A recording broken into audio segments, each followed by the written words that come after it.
ქუთაისის ციხეში პატიმრება შიმშილობა გამოაცხადეს, ამის შესახებ ინფორმაციას ერთ-ერთი დაკავებული გიორგი კვიცარიძის დედა ავრცელებს.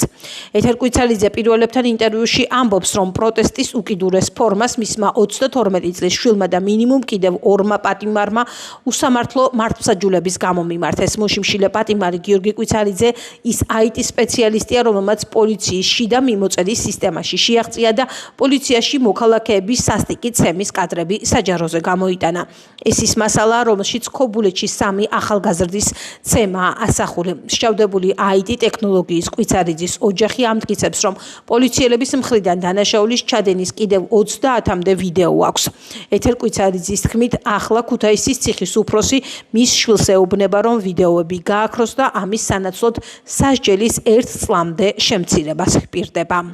შიმშილზე წევიდა ეფე 203-ია შიმშილის კამერა ყოფილა ეგი რაც გადაყვანილი სამართალს ვერ ნახულობ შემოგელე 3 ზილანს შიმშილო კამერაში დაკავშირებაო TV პირველთანო დაკავშირება უნდა დალაპარაკება უნდათო ისეთ მდგომარეობაშია რომ მე შინია თვითონ რამე არ ქნას თვითონ იმგენა არ უქნან რამე და მაგასაც დააბრალონ თვითონ ქნაო გაქრესო ის ვიდეოებიო, უფრო სუთქვია ციხის ვიდეოებიო, ხო და წელიწადს მოგცემენო, წელიწადსო.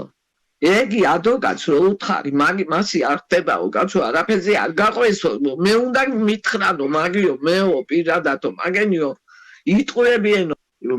სასამართლო როდის იქნება არ ვიცი. პროკურორი გეიქცა, საერთოდ არ არის, ახალი არის ვიღაცა.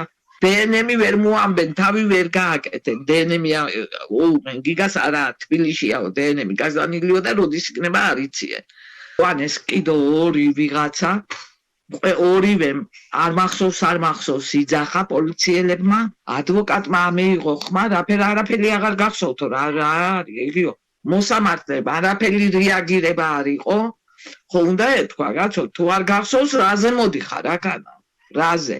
ბიბლიაზე კიდებენ ხელს. ესე იგი ბავშვობის დაქალი მახდა მე და ჩვენ უკვე დარბაზში ვიყავი და იგი ცოტა გვიან მოვიდა და ეს 2 მოწმე იჯდა გარეთ და უსმინა იმგენის ლაპარაკს ერთმანეთს ეუნებოდნენ რომ შეხვალო. ყველაფერზე თქვი არ მახსოვსო.